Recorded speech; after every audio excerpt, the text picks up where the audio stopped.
around because they understand that according to the rules of engagement, they can't shoot a wounded man who is not escaping or doesn't have a weapon, but they're certainly very eager to do so. A van of Good Samaritans that is lives in the area and has 2 children in it, then sees Saeed calling on the curbside and stops, and the 2 other men, it's not clear whether they come from the houses or whether they came from the van, then assist Saeed and try to carry him to the van. In the meantime, the Apache asks for permission to kill all these people, including the wounded journalist, and under the basis that the dead have been collected and the wounded man is taken away. Initially, they say possibly that the van is stopping to collect weapons, but they do not maintain that in their request for permission to kill him. And permission is given, and they shoot the van and kill Saeed. He is, of course, dropped by the people trying to get him to the van. He is individually targeted and killed, and the van is destroyed and disabled. 2 children, miraculously, the 2 children of the driver, survive with wounds and are found by U.S. troops and eventually taken to hospital. And then about 20 minutes later, the Apache helicopter goes to another area about a half a kilometer away, and it sees someone walking down the street who may have an AK-47. It's not entirely clear, but they're carrying something. And they disappear from the street, from the view of the Apache, and when the Apache comes back to the street, they're no longer there, so they assume they have gone into a building, the roof of which is still under construction. And they then ask for permission to launch a Hellfire missile attack on this building.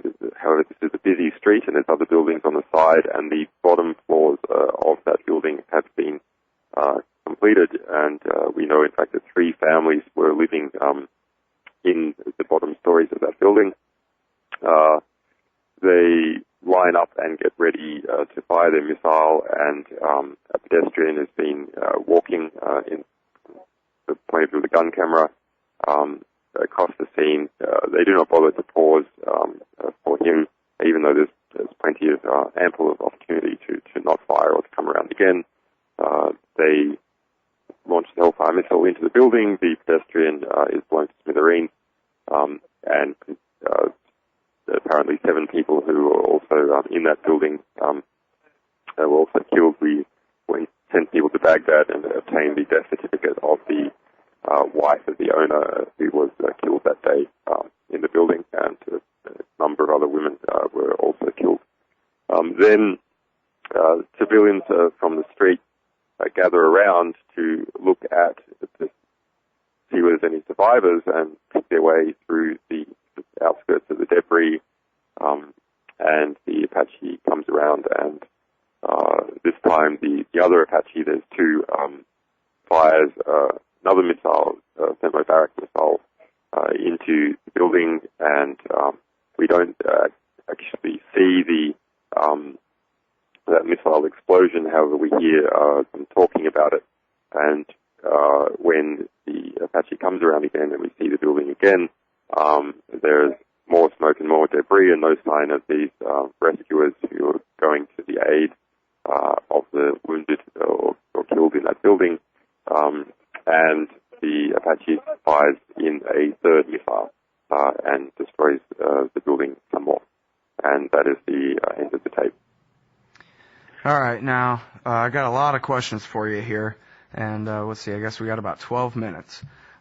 First of all, I interviewed a young man named Josh Stieber on the show 2 days ago, and he was not involved in this particular thing, but he recognized the voices of the guys at the ground control giving the authority to fire as his friends from his same unit there. Yep. And one thing he said, and I want to parse this carefully now, he was not confirming what we all know to be false, I think, so far, that there was a firefight in the immediate area and reason to believe that these men were part of it. But what he did say was that there was a team of American soldiers on the ground involved in a ground mission nearby, and that Apache was assigned to take out anything that could be a threat near them. Now, those are pretty loose rules of engagement as they are, but it is taking something into account, perhaps, if that's correct, that is not immediately clear in the video, that there was an actual mission to protect soldiers nearby, even if they had not been in a firefight anytime recently. Is that correct? Well, it's clear on the... If you go to the website, all that context is clear, and there's a number of articles from immediately the day after. There was and there's a map that shows precisely where U.S. forces were. There was a Humvee approximately 2 blocks away from where this took place. Now, we must remember this is a suburb of New Baghdad. This is where people live and go to work, and there may be U.S. forces entering into this suburb, but nonetheless it is a suburb where people live and work. Sure.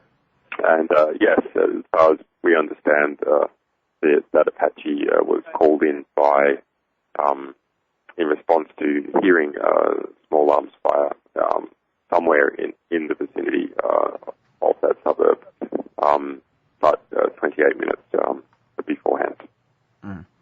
And as you've said in other interviews that I've seen, there's no indication that small arms fire had anything to do with these men that we see killed by the Apache in this video. But that's correct. I wonder... And there's no statements made by the pilots to suggest that, or no statements made by the pilots to suggest that the band of rescuers was previously known to be involved in any sort of insurgent activity. And even in the military investigation that occurred, which was only just released to the public after our video, which has many errors in it, errors of fact, but it doesn't make the allegation, any specific allegation that these men were known or the rescuing van was known. Mm-hmm. Well, I wonder, since it was 2 Reuters reporters who were killed in this thing, along with, I think, 10 other people, has Reuters or anyone else been able to figure out exactly what assignment these reporters were on and who these men were that they were with? Yeah. I mean, for all I know, they were part of the Badr Brigade aligned with the government of Iraq at the time. I'll give you my hypothesis on this. The Reuters journalists initially that morning were on, according to Reuters, were on a weightlifting assignment. And although Namir, the photographer, is a respected war photographer, and he was then diverted to this area to photograph some of the damage that had occurred earlier that morning. So the U.S. had been sort of doing a sweep over this broader area beginning at 6 a.m. So there was